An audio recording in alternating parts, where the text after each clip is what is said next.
हाय दोस्तों, आप सभी को हमारे YouTube channel DC study point में बहुत बहुत स्वागत है। आज हम लोग क्लास 8 के 18 जुलाई को होने वाले सामाजिक विज्ञान के वीकली टेस्ट के कुछ महत्वपूर्ण सवालों को देखेंगे।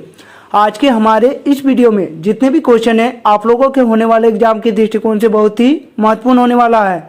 इसीलिए आज के हमारे इस वीडियो को आप लोग शुरू से अंत तक देखें और हाँ, अच्छा लगे तो अपने दोस्तों को भी ज़्यादा से ज़्यादा शेयर करें।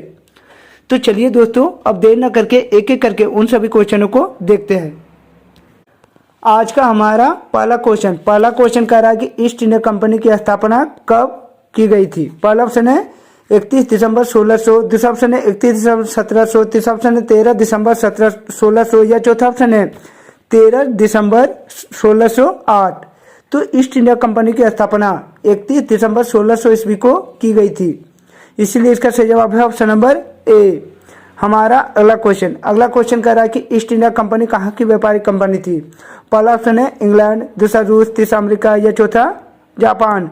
तो ईस्ट इंडिया कंपनी एक इंग्लैंड की व्यापारिक कंपनी थी, इसीलिए इसका सही जवाब है ऑप्शन नंबर ए, इंग्लैंड। हमारा अगला क्वेश्चन कह रहा है कि ईस्ट इंडिया कंपनी को पूर्व के देशों में व्यापार करने की अनुमति किसने दी थी। पहला ऑप्शन है महारानी एलिजाबेथ प्रथम ने, दूसरा ऑप्शन है महारानी विक्टोरिया प्रथम ने, तीसरा ऑप्शन है किंग जॉन प्रथम ने या चौथा ऑप्शन है इनमें से कोई नहीं। तो ईस्ट इंडिया कंपनी को पूर्व के देशों में व्यापार करने की अनुमति महारानी एलिजाबेथ प्रथम ने दी थी, इसीलिए इसका सही जवाब है ऑप्शन नंबर ए। हमारा अगला क्वेश्चन कह रहा है कि अंग्रेजों ने भारत में अपना पहला कारखाना कहाँ स्थापित किया। पहला ऑप्शन है अहमदाबाद में, दूसरा मद्रास में, तीसरा सूरत में या चौथा पांडुचेरी में। तो अंग्रेजों ने भारत में अपना पहला कारखाना सूरत में स्थापित की थी, इसीलिए इसका सही जवाब है ऑप्शन नंबर सी, सूरत। हमारा अगला क्वेश्चन नंबर 5 कह रहा है कि सूरत बंदरगाह भारत के किस तट पर स्थित है। पहला ऑप्शन है उड़ीसा, दूसरा ऑप्शन है गुजरात, तीसरा ऑप्शन है मध्य प्रदेश या चौथा ऑप्शन है तमिलनाडु। तो सूरत बंदरगाह भारत के गुजरात राज्य में स्थित है, इसीलिए इसका सही जवाब है ऑप्शन नंबर बी। हमारा अगला क्वेश्चन नंबर 7 कह रहा है कि भारत में व्यापारिक कोठी स्थापित करने के लिए ब्रिटेन के सम्राट जेम्स प्रथम ने किसे अपना राजदूत बनाकर जहांगीर के दरबार में भेजा था। पहला ऑप्शन है रॉबर्ट क्लाइव को, दूसरा ऑप्शन है लॉर्ड मेकाले, तीसरा ऑप्शन है लॉर्ड मिट्टो को या चौथा ऑप्शन है कैप्टन हॉकिंस को। तो भारत में व्यापारिक कोठी स्थापित करने के लिए ब्रिटेन के सम्राट जेम्स प्रथम ने कैप्टन हॉकिंस को राजदूत बनाकर जहांगीर के दरबार में भेजा था, इसलिए इसका सही जवाब है ऑप्शन नंबर डी। हमारा अगला क्वेश्चन कह रहा है कि भारत में व्यापारिक कोठी स्थापित करने के लिए ब्रिटेन के सम्राट जेम्स प्रथम ने कैप्टन हॉकिंस को राजदूत बनाकर जहांगीर के दरबार में कब भेजा था। पहला ऑप्शन है 1608 को, दूसरा 1605 को, तीसरा ऑप्शन है 1620 को या चौथा ऑप्शन है 1612 को। तो भारत में व्यापारिक कोठी स्थापित करने के लिए ब्रिटेन के सम्राट जेम्स प्रथम ने कैप्टन हॉकिंस को 1608 ईस्वी को जहांगीर के दरबार में भेजा था, इसीलिए इसका सही जवाब है ऑप्शन नंबर ए। हमारा अगला क्वेश्चन कह रहा है कि वास्को डी गामा भारत कब पहुंचा। पहला ऑप्शन है 17 मई 1498 को, दूसरा ऑप्शन है 18 मई 1598 को, तीसरा ऑप्शन है 19 मई 1698 को या चौथा ऑप्शन है 20 मई 1498 को। तो वास्को डी गामा 17 मई 1498 ईस्वी को भारत पहुंचा था, इसलिए इसका सही जवाब है ऑप्शन नंबर ए। हमारा अगला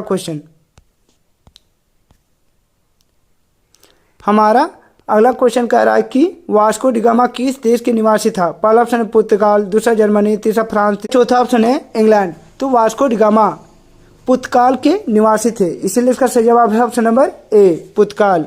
हमारा अगला क्वेश्चन कह रहा है कि वास्को डी गामा भारत के किस बंदरगाह पर पहुंचा था। पहला ऑप्शन है कालीकट, दूसरा मुंबई, तीसरा ऑप्शन है कांडला या चौथा ऑप्शन है सूरत। तो वास्को डी गामा भारत के कालीकट बंदरगाह पर पहुंचा था, इसलिए इसका सही जवाब है ऑप्शन नंबर ए। हमारा अगला क्वेश्चन कह रहा है कि कालीकट बंदरगाह भारत के किस राज्य में स्थित है। पहला ऑप्शन है केरल, दूसरा ऑप्शन है गुजरात, तीसरा ऑप्शन है आंध्र प्रदेश या चौथा ऑप्शन है तमिलनाडु। तो कालीकट बंदरगाह भारत के केरल राज्य में स्थित है, इसलिए इसका सही जवाब है ऑप्शन नंबर ए, केरल। हमारा अगला क्वेश्चन कह रहा है कि सर्वप्रथम बंगाल में सीमित क्षेत्र में अंग्रेजों को व्यापार करने का अनुमति किसने दी। पहला ऑप्शन है अकबर ने, दूसरा जहांगीर ने, तीसरा शाहजहां ने या चौथा ऑप्शन है औरंगजेब ने। तो सर्वप्रथम बंगाल में सीमित क्षेत्रों में अंग्रेजों को व्यापार करने की अनुमति शाहजहां ने दी थी, इसीलिए इसका सही जवाब है ऑप्शन नंबर सी। हमारा अगला क्वेश्चन कह रहा है कि फोर्ट विलियम कहाँ स्थापित किया गया। पहला ऑप्शन है कलकत्ता में, दूसरा मद्रास में, तीसरा बम्बई में या चौथा दिल्ली में। तो फोर्ट विलियम कलकत्ता में स्थापित किया गया था, इसलिए इसका सही जवाब है ऑप्शन नंबर ए कलकत्ता। हमारा अगला क्वेश्चन कह रहा है कि कैप्टन हॉकिंस कब जहांगीर के दरबार में पहुंचा। पहला ऑप्शन है 1588 को, दूसरा ऑप्शन है 1600 को, तीसरा ऑप्शन है 1608 को या चौथा ऑप्शन है 1610 को। तो कैप्टन हॉकिंस जहांगीर के दरबार में 1608 ईस्वी को पहुंचा था, इसलिए इसका सही जवाब है ऑप्शन नंबर सी। हमारा अगला क्वेश्चन कह रहा है कि औरंगजेब की मृत्यु कब। 1707, दूसरा ऑप्शन है 1700, तीसरा ऑप्शन है 1705 या चौथा ऑप्शन है 1807। तो औरंगजेब की मृत्यु 1707 ईस्वी को हुई थी, इसीलिए इसका सही जवाब है ऑप्शन नंबर ए 1707। हमारा अगला क्वेश्चन नंबर 17 कह रहा है कि प्लासी का युद्ध कब हुआ। पहला ऑप्शन है 23 जून 1757, दूसरा ऑप्शन है 23 जून 1857, तीसरा ऑप्शन है 23 जून 1775 या चौथा ऑप्शन है 23 जून 1875। तो प्लासी का युद्ध 23 जून 1757 ईस्वी को लड़ी गई थी, इसलिए इसका सही जवाब है ऑप्शन नंबर ए। हमारा अगला क्वेश्चन कह रहा है कि प्लासी की लड़ाई अंग्रेज कंपनी और किसके बीच हुई। पहला ऑप्शन है शुजाउद्दौला, दूसरा ऑप्शन है सिराजुद्दौला, तीसरा ऑप्शन है मीर जाफर या चौथा ऑप्शन है अमीर चंद्र। तो प्लासी का युद्ध अंग्रेज कंपनी के ओर से नेतृत्व करने वाले रॉबर्ट क्लाइव और सिराजुद्दौला के बीच हुई थी, इसीलिए इसका सही जवाब है ऑप्शन नंबर बी। हमारा अगला क्वेश्चन कह रहा है कि प्लासी नामक स्थान भारत के किस राज्य में स्थित है। पहला ऑप्शन है गुजरात, दूसरा ऑप्शन है आंध्र प्रदेश, तीसरा ऑप्शन है पश्चिम बंगाल या चौथा ऑप्शन है बिहार। तो प्लासी नामक स्थान भारत के पश्चिम बंगाल राज्य में स्थित है, इसीलिए इसका सही जवाब है ऑप्शन नंबर सी पश्चिम बंगाल। हमारा अगला क्वेश्चन नंबर 20 कह रहा है कि अलीनगर की संधि किसके बीच हुई थी। पहला ऑप्शन है सिराजुद्दौला और ईस्ट इंडिया कंपनी के बीच, दूसरा ऑप्शन है सिराजुद्दौला और मीर जाफर के बीच, तीसरा ऑप्शन है मीर जाफर और मीर कासिम के बीच या चौथा ऑप्शन है सिराजुद्दौला और ब्रिटिश सरकार के बीच। तो अलीनगर की संधि सिराजुद्दौला और ईस्ट इंडिया कंपनी के बीच हुई थी, इसीलिए इसका सही जवाब है ऑप्शन नंबर ए।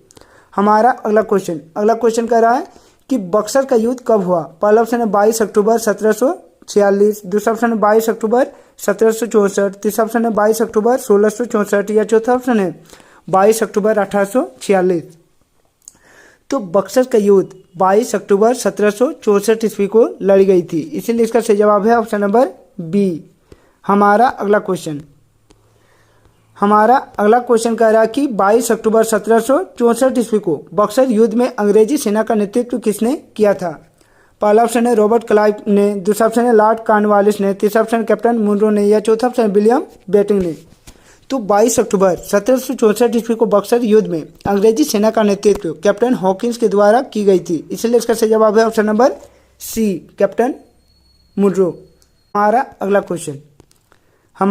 अगला क्वेश्चन कह रहा है कि टीपू सुल्तान कहाँ का शासक था। पहला ऑप्शन है मैसूर, दूसरा ऑप्शन है हैदराबाद, तीसरा ऑप्शन मद्रास या चौथा ऑप्शन दक्कन। तो टीपू सुल्तान मैसूर के शासक थे, इसीलिए इसका सही जवाब है ऑप्शन नंबर ए मैसूर। हमारा अगला क्वेश्चन नंबर 24 कह रहा है कि प्रथम आंग्ल मैसूर युद्ध कब हुआ। इसका सही जवाब है ऑप्शन नंबर ए कि प्रथम आंग्ल मैसूर युद्ध 1667 से 69 के बीच लड़ी गई थी। हमारा अगला क्वेश्चन कह रहा है कि दूसरा आंग्ल मैसूर युद्ध कब हुआ था। तो दूसरा आंग्ल मैसूर युद्ध 1780 से 84 के बीच लड़ी गई थी, इसलिए इसका सही जवाब है ऑप्शन नंबर डी। हमारा अगला क्वेश्चन कह रहा है कि सिराजुद्दौला की हत्या के बाद किसे बंगाल का नवाब बनाया गया। पहला ऑप्शन है मीर जाफर को, दूसरा ऑप्शन मीर कासिम को, तीसरा अलीवर्दी खां को या चौथा ऑप्शन है औरंगजेब को। तो सिराजुद्दौला की हत्या के बाद बंगाल का नवाब मीर जाफर को बनाया गया था, इसलिए इसका सही जवाब है ऑप्शन नंबर ए। हमारा अगला हमारा अगला क्वेश्चन कह रहा है कि टीपू सुल्तान एवं लॉर्ड कॉर्नवालिस के बीच कौन सी संधि हुई। तो टीपू सुल्तान और लॉर्ड कॉर्नवालिस के बीच श्रीरंगपट्टनम की संधि हुई थी, इसलिए इसका सही जवाब है ऑप्शन नंबर ए। हमारा अगला क्वेश्चन कह रहा कि किस कारण से रानी चेन्नम्मा ने अंग्रेजों के विरुद्ध हथियार उठाकर आंदोलन शुरू किया। तो कितूर पर कब्जा के कारण रानी चेन्नम्मा ने अंग्रेजों के विरुद्ध हथियार उठाकर आंदोलन शुरू करने का फैसला किया था, इसलिए इसका सही जवाब है ऑप्शन नंबर बी। हमारा अगला क्वेश्चन, विलय की नीति या राज्य हड़प नीति किस अंग्रेज की देन थी। तो विलय की नीति या राज्य हड़प की नीति लॉर्ड डलहौजी के द्वारा दिया गया था, इसलिए इसका सही जवाब है ऑप्शन नंबर बी। हमारा अगला क्वेश्चन और हमारे सेट का आखिरी क्वेश्चन, अगला क्वेश्चन कह रहा है कि लॉर्ड डलहौजी द्वारा राज्य हड़प की नीति के आधार पर राज्य विलय का सही क्रम चुने। तो लॉर्ड डलहौजी द्वारा राज्य हड़प नीति के आधार पर राज्य विलय का सही क्रम ए यानी सतारा, संबलपुर, उदयपुर और नागपुर है। तो दोस्तों, यदि आप लोगों को आज का हमारा वीडियो अच्छा लगा हो तो अपने दोस्तों को आज के हमारे इस वीडियो को ज़्यादा से ज़्यादा शेयर करें। और हाँ, यदि नहीं आए हैं तो हमारे इस चैनल को सब्सक्राइब कर ले और बेल आइकन को दबा ले। तो चलिए दोस्तों, और एक नए वीडियो के साथ फिर मिलते हैं, तब तक के लिए बाय।